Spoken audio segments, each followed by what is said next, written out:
हाँ बहुत बहुत स्वागत है बच्चों आपका मेरे YouTube चैनल स्ट्रेट लर्निंग में। यहाँ आपको जो है साइंस के बारे में बताया जाएगा।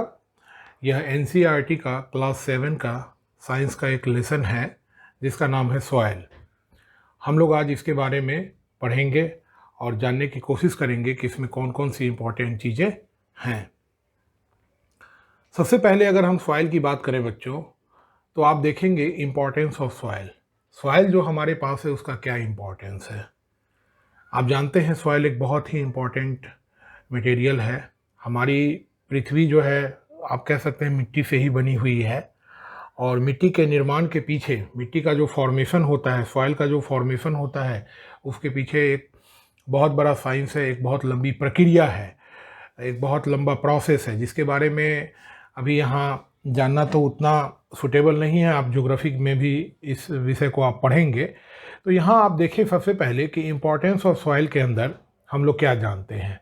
तो आप यहाँ देखिए कि सॉइल जो है, soil is an important natural resources. ये एक बहुत ही महत्वपूर्ण प्राकृतिक संसाधन है। Soil helps in growth of plant by holding the roots and supplying water and nutrients. इसका जो सबसे प्राइमरी यूज है, आप देखते हैं कि प्लांट जो ग्रो करता है तो उसमें प्लांट की जड़ें जो है ज़मीन के अंदर में होती हैं, और वहाँ पर जो सॉइल है इसके रूट्स को पकड़ के रखते हैं, और पानी वगैरह पानी सब प्लांट वहीं से लेता है। न्यूट्रिएंट्स वगैरह जो हम खाद मिनरल कुछ भी अगर हम डालते हैं तो हम वहीं से डालते हैं। उसके आप देखेंगे कि soil is N essential for agriculture which provides us food, clothing and shelter. Soil is a habitat for several organisms like ants, earthworm, snail, centipedes, millipedes, snakes, rat, beetles, etc. यहाँ आपको स्क्रीन पर भी दिख रहा होगा कि अगर हम मिट्टी को लेते हैं और मिट्टी को जब खोद कर देखते हैं, या नहीं भी खोदते हैं, हम जैसे पार्क की मिट्टी के पास चले गए, गमले की मिट्टी के पास चले गए, खेत में चले गए, तो वहाँ पर आप देखेंगे तो सॉइल में सिर्फ वो मिट्टियाँ ही नहीं होती हैं, बल्कि बहुत सारे ऐसे लिविंग ऑर्गेनिज्म भी होते हैं, बहुत सारे ऐसे इंसेक्ट्स भी होते हैं। सॉइल का कलर भी अलग अलग होता है, and this all because of the different type of organism which takes their habitat at that soil. उन सॉइल में जो अलग अलग तरह के छोटे छोटे जीव जंतु अपना घर बना लेते हैं, उसके कारण से सॉइल के जो है एक यह भी इसका महत्वपूर्ण इम्पोर्टेंस होता है। ठीक है, अब हम लोग इसको दूसरे इमेज में देख सकते हैं जो आपके स्क्रीन पे आ रहा है। देखिए यहाँ पर आपके सामने स्क्रीन पर जो आ रहा है आपने देखा होगा कि जैसे इधर खेत है, बगल में आप देख रहे हैं कंपोस्ट डला हुआ है। कंपोस्ट के बाद आप यहाँ पे देख रहे हैं कि छोटे छोटे पेड़ पौधे उगे हुए हैं। लेकिन जब सॉइल के पास आते हैं तो हम देखते हैं उसके कलर भी डिफरेंट है, कोई ब्लैकिश है, थोड़ा कोई ब्राउनिश है। तो इसके पीछे कारण जो होता है, इसका जो मेन रीज़न है वह यह कारण है कि सॉइल में बहुत सारे लिविंग ऑर्गेनिज्म मौजूद रहते हैं पहले से। आप देखेंगे कि डेड एंड डिकेड एनिमल्स के जो पार्ट्स होते हैं वो ह्यूमस के फॉर्म में मौजूद रहते हैं।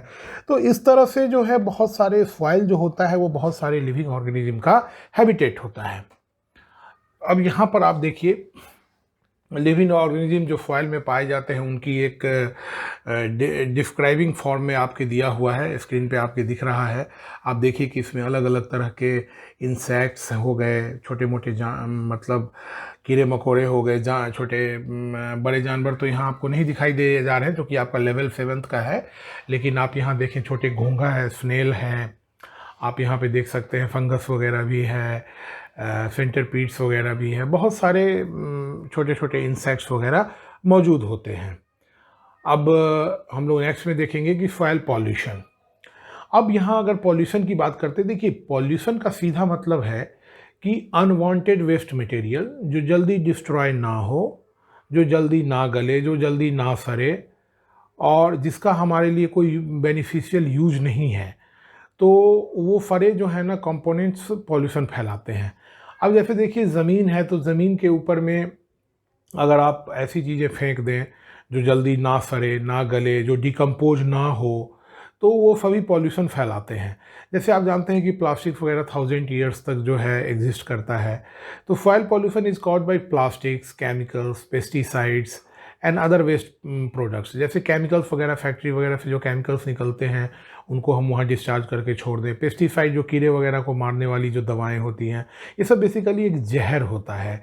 तो जब हम इनको छोड़ देंगे इसके ऊपर, तो इससे क्या होगा बच्चों कि ये जो है ना बेसिकली आपका पॉल्यूशन फैलाएगा। अब यहाँ पर देखिए कि पॉल्यूशन को रिड्यूस किया जा सकता है।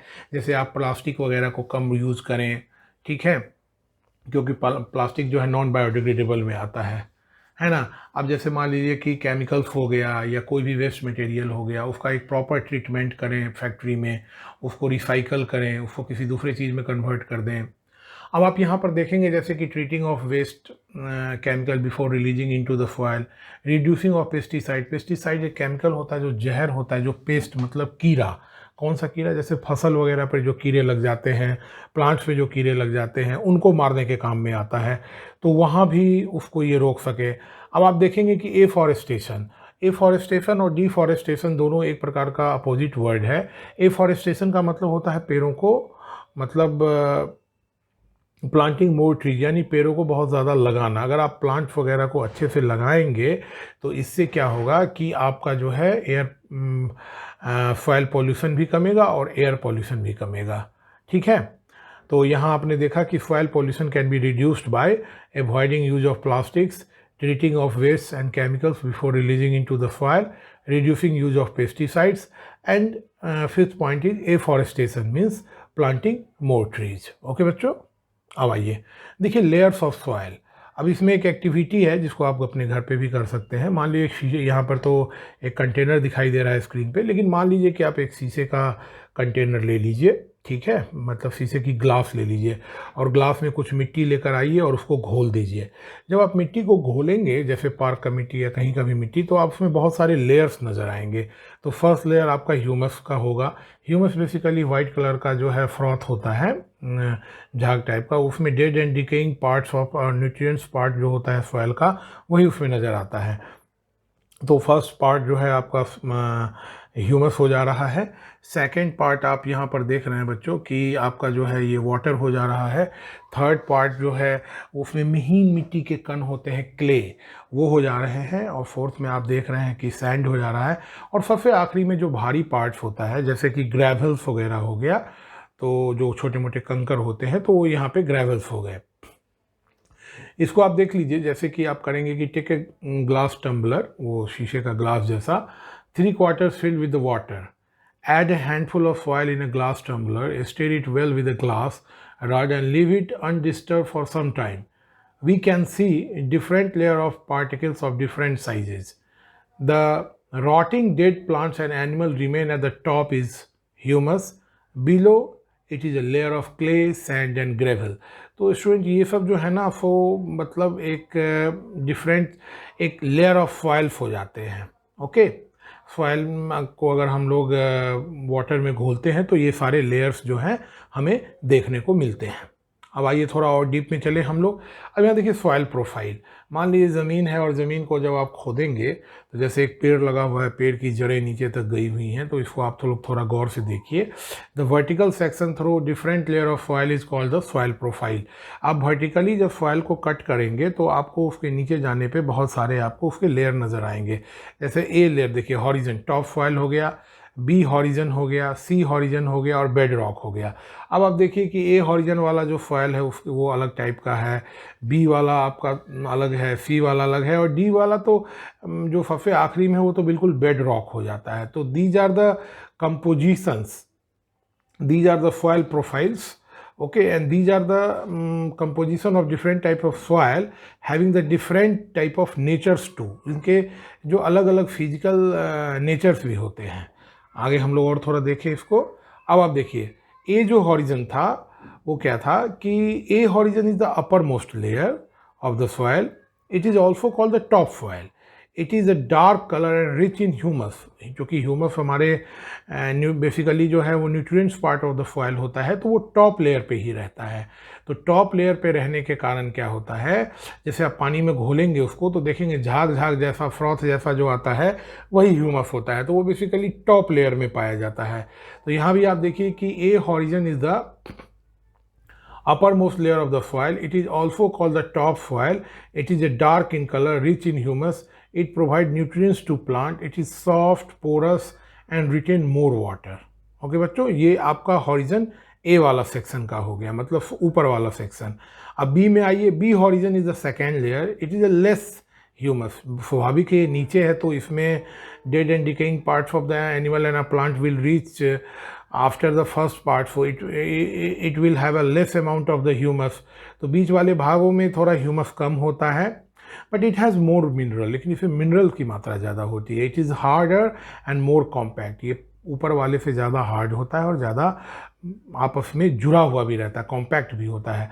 सी हॉरिजन आप देखेंगे कि द थर्ड लेयर, ये बेसिकली तीसरा लेयर होता है, and it is made up of A small lumps of rock, और यह जो है ना पत्थरों के छोटे छोटे टुकड़ों से ये बना होता है ना। The lower most layer is a bed rock made up of very hard rock, नीचे वाला जो लेयर होता है वो बेड रॉक कहलाता है, और वो बहुत ही हार्ड जो है रॉक से बना होता है। आइए अब हम लोग जो है इसमें उसी चीज़ को देखेंगे जो सॉइल प्रोफाइल में आपको दिया हुआ है, वो अच्छे से यहाँ पिक्चर में आपको दिखाया गया। देखिए इसके ए बी सी और नीचे बेड रॉक है। आइए अब हम लोग देखेंगे formation of soil and types of soil. अब ये सॉइल बेसिकली बनता कैसे है। फॉर्मेशन ऑफ सॉइल में आप देखिए कि soil is formed by breaking down of rocks into the smaller particles by action of wind, water and climate. ठीक है, this process is called withering. Soil is a mixture of rock particle and humus. होता क्या है बच्चों कि जब बहुत ज़्यादा गर्मी पड़ती है, ठंडे पड़ती है, तो इससे क्या होता है, एक्सपेंशन कॉन्ट्रैक्शन होता रहता है, तो धीरे धीरे जो है ना सॉइल्स वगैरह में, रॉक वगैरह में जो है ना क्रैकिंग आ जाती है, और धीरे धीरे इनके टुकड़े टूटने लगते हैं, और टूटते टूटते हज़ारों साल में अगर खाते ये डस्ट के रूप में आप यूँ कह लीजिए सैंड के रूप में आते हैं, और डिपॉजिट होते होते सॉइल का लेयर बनाते हैं। तो इसमें आपको रॉक पार्टिकल्स तो होते ही हैं, साथ में ह्यूमस भी हो जाते हैं, और ह्यूमस क्या है, basically dead and decaying parts of the animal and plants है। ठीक है बच्चों, तो आप थोड़ा इसको ध्यान रखिएगा। आइए हम लोग टाइप ऑफ सॉइल देखिए, ये बहुत इंपॉर्टेंट है आपके एग्जामिनेशन पॉइंट ऑफ व्यू से और आपके कंसेप्चुअल पॉइंट ऑफ व्यू से। टाइप ऑफ सॉइल में क्या है, जैसे सैंडी सॉइल हो गया, क्लेई सॉइल हो गया, लोमी सॉइल हो गया। सबसे पहले हम सैंडी सॉइल को देखेंगे कि in sandy soil, soil particles are large in size. They have more space between the particles filled with air. They do not retain water and are light and dry. Basically जो Sandy soil होते हैं वो उनका आकार भी बड़ा होता है, और चूँकि उनके बीच बीच में जगह भी होता है, उसमें हवा वगैरह भरे रहते हैं। They do not retain water, ये वाटर वगैरह को रिटेन नहीं कर पाते हैं। And are light and dry, और थोड़ा हल्का भी होते हैं और सूखे भी होते हैं, अगर पानी से डाल दीजिए तो परकोलेट होकर नीचे गिर जाएगा। अब सेकेंड नंबर में आ जाइए, देखिए क्लोई सॉइल, नीचे दिया भी हुआ है पिक्चर में, आप देखें सैंडी सॉइल जो है, यहाँ पर आप देख सकते हैं कि हाथ में लिया हुआ जो एक पर्सन है सैंडी सॉइल को दिखाया जा रहा है, इसे पार्टिकल्स भी थोड़े बड़े होते हैं। देखिए अब जो ये क्लेई सॉइल्स है, तो क्लेई सॉइल्स में क्या हो रहा है बच्चों, थोड़ा सा आप लोग गौर करेंगे कि in clayey soil the particles are smaller, particles छोटे होते हैं। They have less space between the particles and has less air, इनमें जो है हवाओं की भी मात्रा थोड़ी कम होती है।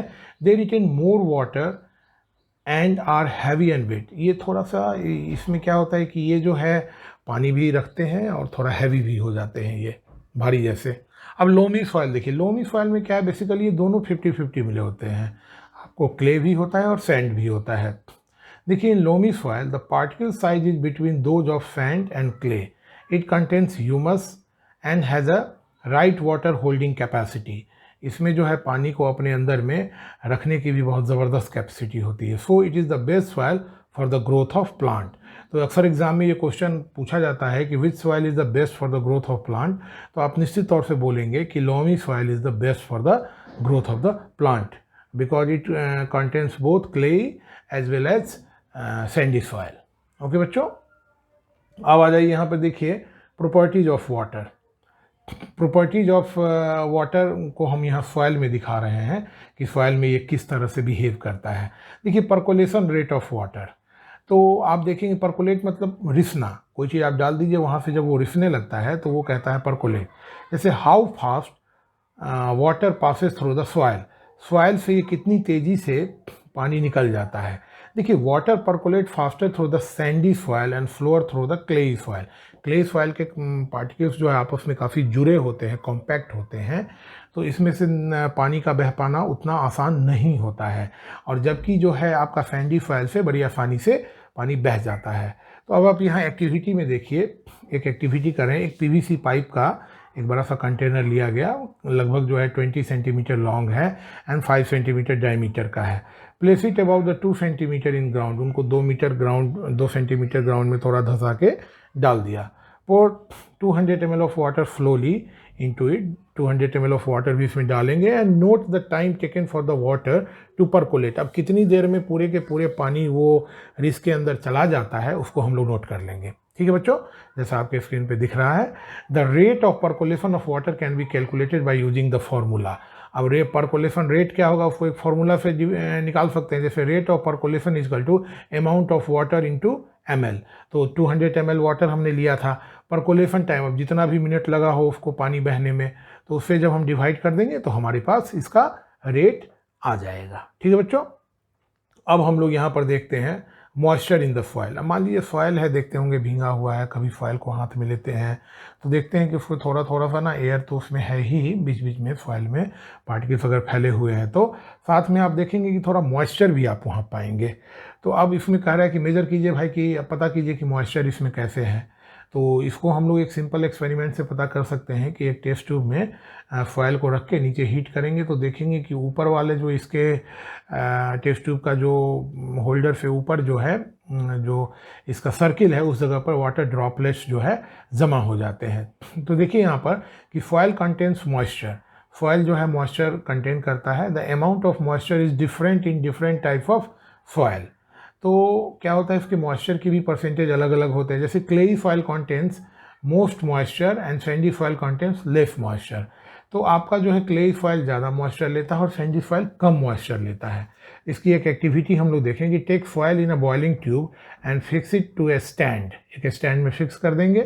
Heat the soil with the burner, drop of water are formed in the boiling tube, the water from the soil evaporates and condenses in the inner wall of the boiling tube. This shows that the foil contains moisture.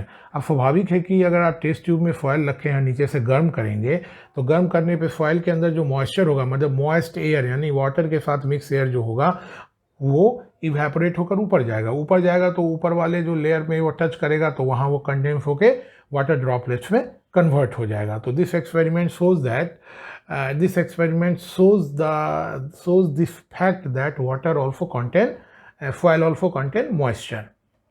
अब आप यहाँ पर देख लीजिए absorption by the soil, ये बच्चों यहाँ का लास्ट टॉपिक है, तो इस चीज़ को आप थोड़ा देखिए कि absorption of the water, absorption of water by the soil. अब सॉइल कितना पानी को अपनी ओर रख सकता है। देखिए soil absorbs water, clayey soil absorbs most water and Sandy soil absorb least water. तो इस एक्टिविटीज़ को आप देखिए ज़रा सा। इसमें क्या है, take a funnel, fold a filter paper and kept it into the funnel, weigh 50 gram dry soil and pour it into the funnel, measure a certain amount of water in a measuring cylinder, pour it drop by drop all over the soil till it start dripping, subtract the amount of water left in the measuring cylinder from the original amount, this is the amount of water absorbed by soil, calculate the percentage of water absorbed by the soil। अब यहाँ पर क्या है कि आप देखेंगे ये एक प्रकार का एक्सपेरिमेंट है, absorption of water by the soil. इसके अंदर आप क्या कर रहे हैं कि आपने एक बीकर ले लिया, उसमें एक फ़िल्टर पेपर लगा दिया, फ़िल्टर पेपर लगा के एक फ़नल लगा दिया, फ़नल में एक फ़िल्टर पेपर लगा दिया, मिट्टी इसके अंदर डाल दिया। अब वहाँ पर जो है आपने जो है कुछ अमाउंट ऑफ वाटर ले लिया जो ड्रॉपर से आप डाल रहे हैं। तो मान लीजिए कि वेट ऑफ सॉइल 50 ग्राम लिया, शुरू में जितना पानी लिया आप देख रहे हैं, और उसके बाद आप पानी उसमें डालते जा रहे हो, उस लेवल तक डालेंगे जब ये फाइनली पानी इसमें से गिरने लगेगा।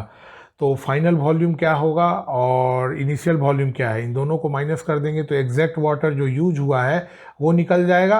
और हमने फॉयल 50 ग्राम लिया था, तो 50 तो the exact volume of the water used while absorbing the water into the foil divided by 50 multiplied by 100।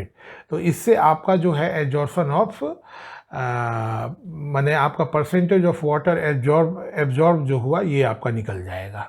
ठीक है, तो ये एक बहुत आसान सा है मैटर, कोई बहुत ज़्यादा डिफिकल्ट नहीं है, इसको ज़रा देखिएगा।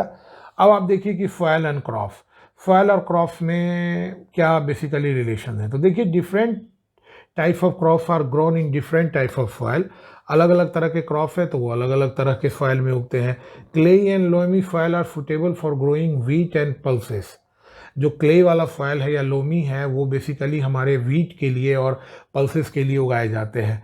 Clay soil contents organic matter, जो है ना, clay soil contents organic matter is suitable for growing paddy. और क्ले सॉइल जो है ना बेसिकली उसमें बहुत सारे ऑर्गेनिक मटेरियल्स होते हैं, जैसे जो प्लांट और एनिमल डिकम्पोज होकर जो ह्यूमस वगैरह बनाता है उसकी मात्रा ज़्यादा होती है, तो वो बेसिकली जो है ना ये आपको पैडी वगैरह को यूज़ करने में काम आता है। Sandy and loamy soil are suitable for growing cotton. Sandy हो गया, लोमी हो गया, इसको बेसिकली हम लोग कॉटन वगैरह के खेतों में इसका यूज़ करते हैं और इस तरह की मिट्टी में कॉटन्स वगैरह बहुत अच्छे से उगते हैं। तो बच्चों ये था आपके एक ब्रीफ इंट्रोडक्शन, थोड़ा एक्सप्लेन करते हुए मैंने आपको बताया सॉइल के बारे में। मुझे उम्मीद है कि आपको समझ में आया होगा। आप इसी तरह से लेसन को, वीडियो को बार बार देखिए तो आपको सारे लेसन्स क्लियर हो जाएगा। और इससे रिलेटेड जो भी डाउट्स वगैरह हो, कुछ भी हो, तो आप सब्सक्रिप्शन बॉक्स में डाल के आप अपनी क्वेरी डाल सकते हैं, पूछ सकते हैं नीचे कमेंट बॉक्स में। ठीक है, और फर्दर हम लोग इसको और ज़्यादा एक्सप्लेन करेंगे। Thank you and thank you for your patienceful hearing and watching. Thank you very much.